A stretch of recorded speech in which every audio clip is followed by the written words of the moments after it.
There's another part of your book that revolves around race. I know you brought up Doug Wilson previously, but he argued the slave trade was unbiblical, but slavery was not. There was the usual song and dance of, oh, but the slaves were given food, they received good medical care, yada, yada. He said slave owners are on, quote, firm scriptural ground. That was another eye-opening moment. The birther movement was really big in evangelical circles. And then, of course, the presidency of Barack Obama, you would write, would strengthen evangelicals' sense of embattlement and embolden the more militant voices in the movement. I know we touched on Reagan and his impact, but what was the impact of Barack Obama being elected?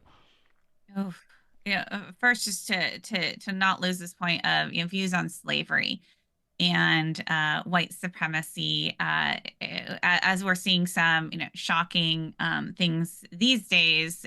There's also a longer history here, and it, the kind of neo-Confederate movement that we see. There has been a lot of kind of overlap between some, not all, but some of these conservative right-wing traditions. And Robert Dabney is a 19th century theologian, a white supremacist who remains popular in these spaces. And Doug Wilson perpetuates some of these ideas. Many others do as well. Many evangelicals do not embrace explicit racism. Instead, they have embraced what goes by the name of kind of colorblindness. They have embraced the idea that we're all children of God, so we shouldn't talk about race. To talk about race is to be is to divide. Hmm. And so what you see happening then is there are some people who are very well intentioned who really do not I certainly identify as racist, but also genuinely do not think they are racist. We'll have, um, you know, uh, want to welcome persons of any color into their church, for example, but have embraced this colorblind ideology, which means it becomes very difficult to talk about anything like structural inequality. It becomes very difficult to talk about racism because you aren't supposed to. When you bring up race, that is divisive. So don't talk about race. So what this ends up doing is the moderates, including many, well-intentioned people who are not reactionary extremists, at least, not knowingly so, end up giving cover to the explicit racists. Hmm. And then when people are calling out the explicit racism inside these spaces, it's often the moderates who take offense. How dare you? How dare you call us racists? We are not racist. And you can just see then how this fuels this radicalization and builds this sense of resentment. But Barack Obama, yes, a very important moment. Following the presidency of George W. Bush, the evangelical president, who becomes increasingly less popular across the board over the course of his presidency, uh, which then brings us to Barack Hussein Obama, the first Black president, of course. But what we see happening in 2008 is a small number of particularly young white evangelical voters defect and they vote for Obama. Hope and change, right? This kind of colorblind, this is great, right? Isn't this what we wanted? Well, it's not what everybody wanted, certainly. And this is where you can see the right wing really double down. And they set out really to destroy his presidency, to destroy any chance of him getting a second term. That's their goal. You see the birther movement really take hold inside conservative evangelical spaces. Outside those spaces, you have Donald Trump. Inside those spaces, you have a lot of conservative white evangelical pastors also promoting, this conspiracy and just relentlessly attacking Obama. And again, I mentioned you have the Obergefell decision. And so there's this, what feels like a sea change, not just around LGBTQ rights with same sex marriage, but just a sense, increasingly so, that white evangelicals had already lost the culture wars. Like it was almost a done deal. And so they need to dig in and understanding that they no longer have numbers on their side. And this is when you start to see an explicit abandonment of any commitment to democracy. understanding that you don't have numbers on your side. You have to do something, kind of last ditch effort.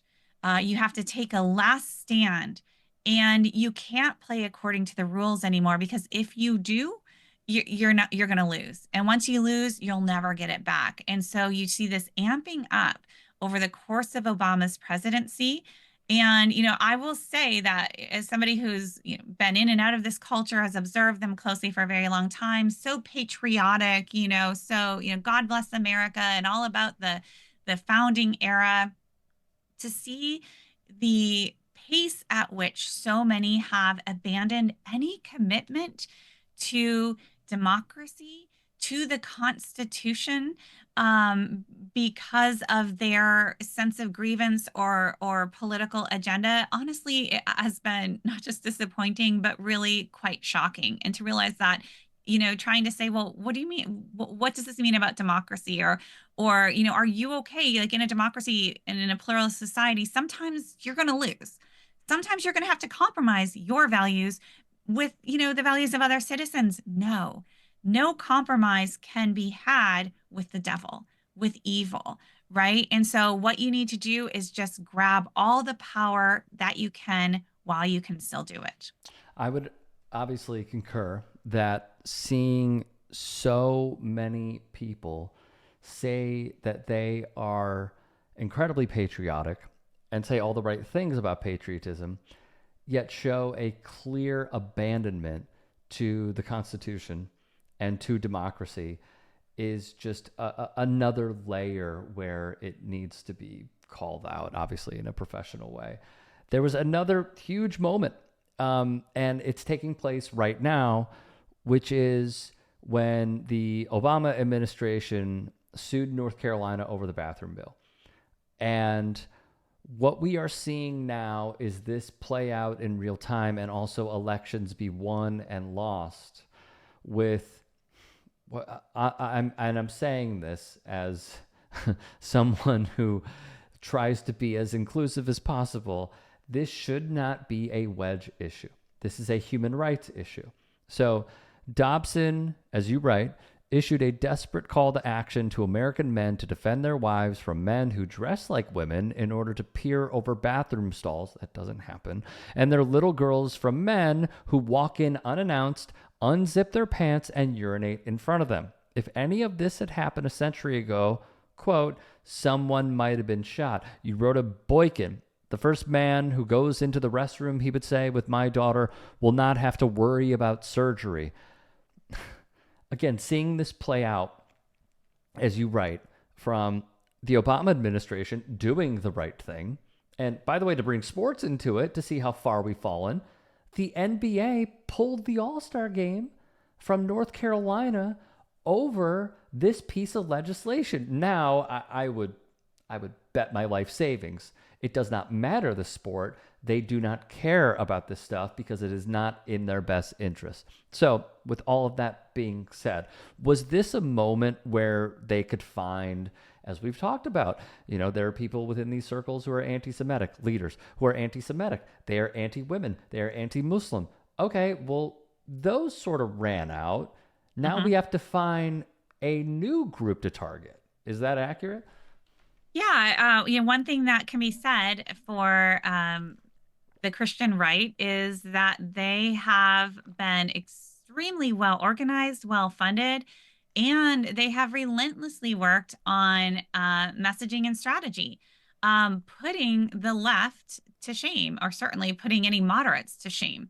And so, Catherine Stewart is a journalist who has covered this. She's the author of the brand new book, Money, Lies, and God, but she's been covering this for 15 years.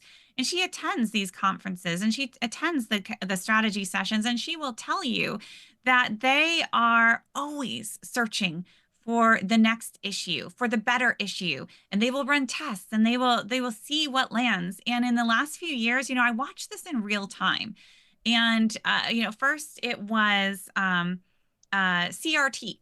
You Yep. saw that emerge, and it didn't just emerge in secular spaces. In fact, you could see it starting in right-wing Christian spaces and inside kind of the right flank of the Southern Baptist Convention.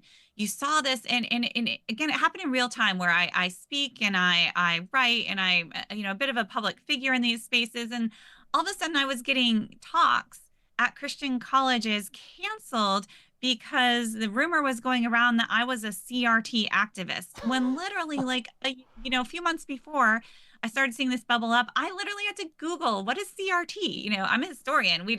We're not really into theory. I just write about what happened in the past. Right. And then I'm getting banned from campus because I'm supposedly a CRT activist.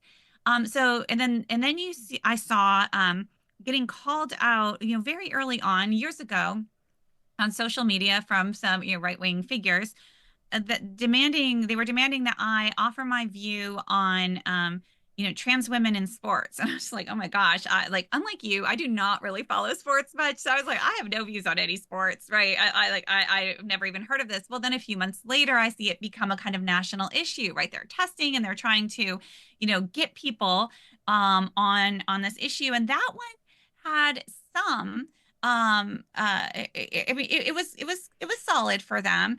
But the reality was, like, most conservative Christians didn't actually care that much about women's sports, right? Not really fans. It didn't seem super feminine. Right. And then they came onto a better version of that, which is the kind of mutilation of children, right? And so that's like the sweet spot Mm. of super vulnerable children.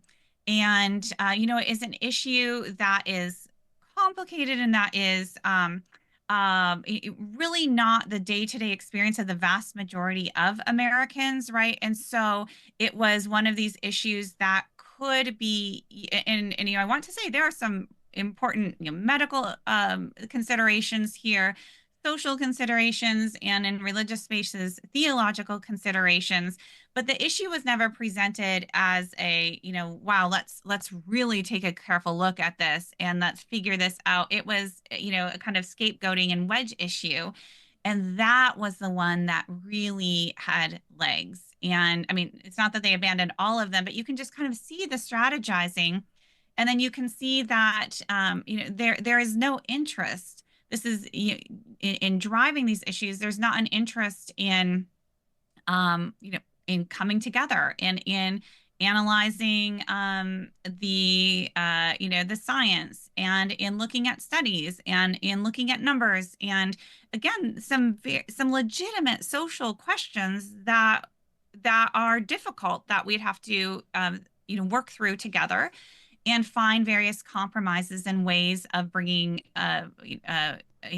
pluralist visions together into a way that people can live with, kind of thing, right? So I don't want to diminish the difficulty here, but that is not the goal here, right? It very much is mobilizing a reactionary movement in a way that I would argue does harm all around. Mm-hmm. I know you said you're not super familiar with what's going on in circles that revolve around sports, but did you see this question being asked by Illinois Senator Dick Durbin to the head of the NCAA, Charlie Baker, when he asked how many trans women are there in sports collegiately?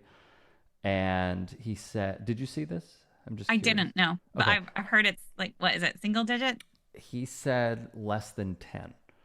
Now, I need people to understand how big college sports is and how less than 10 is so small. And yet this was the major driver, I mean, just to use one example, in this past election. And I mean, we'll get to Trump in a moment, but some of the things, sometimes he says, admitting something that he shouldn't, which when he said, I don't remember where it was, I remember hearing it, I remember seeing the video. He said he couldn't believe that this drove so many people to support him. And I was like, holy shit, I cannot believe he just said that. I can't believe that he just gave away the game to say, yeah, this is actually something that I didn't even think about, my team didn't think about. We just threw it out there and it stuck. I mean, we are talking about such a small amount of people, specifically in this context, NCAA sports, but they targeted it over and over and over again in ads. The buying of ads for less than 10 people is insane. That's insane. And it worked. And it worked. Yeah, and it worked, which honestly is an indictment of us.